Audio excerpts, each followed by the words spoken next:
சரி, இந்த வீடியோவில் 2023-24 எம்சிக்யூ 24வது எம்சிக்யூ நீங்கள் எம்சிக்யூ திரையில் பார்க்கலாம்.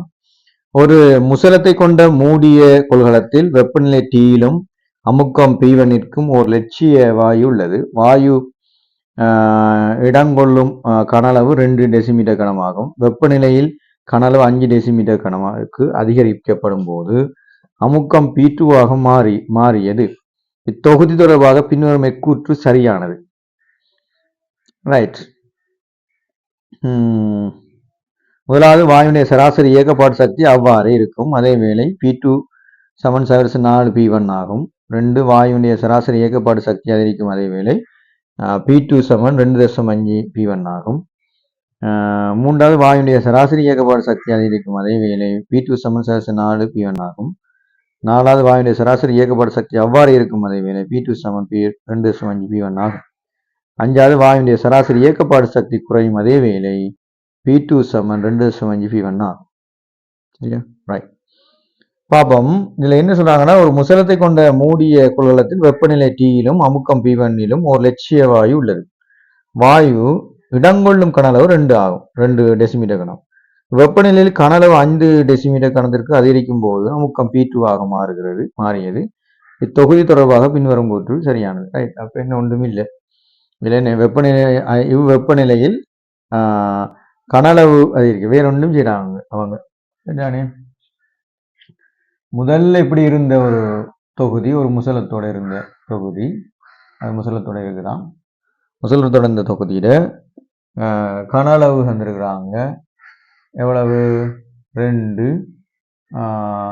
dm கணம், டெசிமீட்டர் கணம். வெப்பநிலை T தான், அமுக்கம் P1 தான். இதே அதை என்ன செய்யறாங்க? இடங்கொள்ளும் கனளவு. இவ்வெப்பநிலையில் கனளவு 5ஆக அதிகரிக்கும் போது P2 என மாறுது.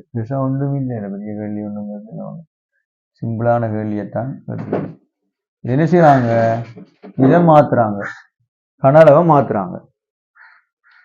கனளவு என்ன செஞ்சிருக்குது? 5 டெசிமீட்டர் கனமா இருக்குது, P2 இருக்கு. ஆனா வெப்பநிலை மாறல. இப்போ நாங்க நேரடியா இதுக்கு என்ன செய்யலாம்னு சொல்லிச்சுன்னா, இதுல வெப்பநிலை மாறல, திணியும் மாறல. இதுலயும் தான், இதுலயும் தான். அப்படியே மூடிய ஒரு தொகுதியா இருக்குது. அப்ப வெப்பநிலையும் திணியும் மாறாட்டி என்ன? பாயிலின் விதியை நேரவே வாங்கிக்கலாம். எதை வாங்கிக்கலாம்? பாயிலின் விதியை நேரவே வாங்கிக்கலாம். 2 தொகுதிக்கு இடையில P1 P2க்கு இடையில ஒரு தொடர்பு எடுக்கிறோம்னா பாயில்ற விதியை பார்ப்போம். பாயிலின் விதி.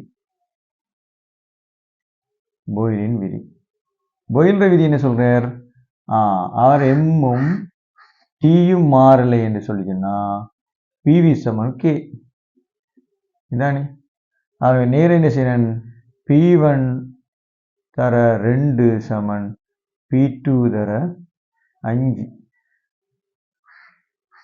சரியா? 5. அப்ப இதுக்கு நான் P1க்கும் P2க்கும் இடையே ஒரு சின்ன தொடர்பு எடுத்து வச்சு கொள்வோம். என்ன தேவைப்படும்? இது அங்க கேள்விக்கு பின்னுக்கு வருது. அப்ப P1 என்ன செய்யலாம்? அப்படியே வச்சுட்டு P2 என்ன சொன்னா என்ன? இதை கிளவும். அப்ப தர 2.5. சரியா? ரைட். அப்படி இல்லை என்று பார்த்தோம்னா P2க்கும் P1க்கும் இடையில தொடர்பு பார்த்தோம்னா P2 என்ன?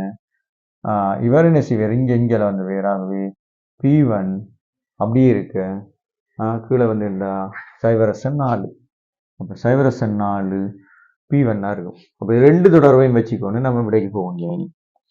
வாயுடைய சராசரி இயக்கப்பாட்டு சக்தி அவ்வாறே இருக்கும். இயக்கப்பாட்டு சக்திக்கு என்ன எடுக்கிறோம் நாங்க? அதுக்கு நேரவே எடுத்தோம்னு சொன்னா இங்க இருந்து வருவோம். PV nRT திருப்பி இந்த PV nRTக்கு பதிலாக 1/3 nmc² பாரை வச்சு, அப்ப இதை நாங்க இயக்கப்பாட்டு சக்தியில எதுல தங்கியிருக்கோம் என்று பார்த்தோம்னா வேகத்துல தங்கியிருக்கும். ஆகவே இடைவர்க்க வேகத்துல தங்கியிருக்கும். இடைவர்க்க வேகம் என்னத்துல தங்கியிருக்கும்? Tல தங்கியிருக்கும். எல்லாமே மாறிலியா வரும். அதை நாங்க நேரவே எழுதுறாங்க வளமையா. என்ன பார் எடுத்தோம்னு சொன்னா இதை நேரடியா எடுக்கும்போது எங்களுக்கு இங்கே பார் எடுப்போம். பார் 3mr 3mww m கீழே வரும். ஆர், இதில் ஒரு டி, இதில் ஒரு எம் வரும். நீங்கள் சுருக்கி கொண்டாந்து இந்த லெவலில் கொண்டாந்து விடலாம். அப்போ இது எதில் தங்கியிருக்கும்டா, இது எல்லாத்தையும் தாண்டி இந்த டீயில் தங்கியிருக்கும். இப்போ டீயின் முக்கியமான அமைப்பு.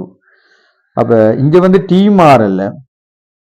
அப்போ வாயுனுடைய சராசரி இயக்கப்பாடு சக்தி மாறாது. இயக்கப்பாடு சக்தி மாறாது. வாயுவினுடைய இயக்கப்பாட்டு சக்தி மாறாது. சக்தி மாறாது. சரிதானே? ஏன் டீ மாறையில், அதாவது வெப்பநிலை மாறாத போது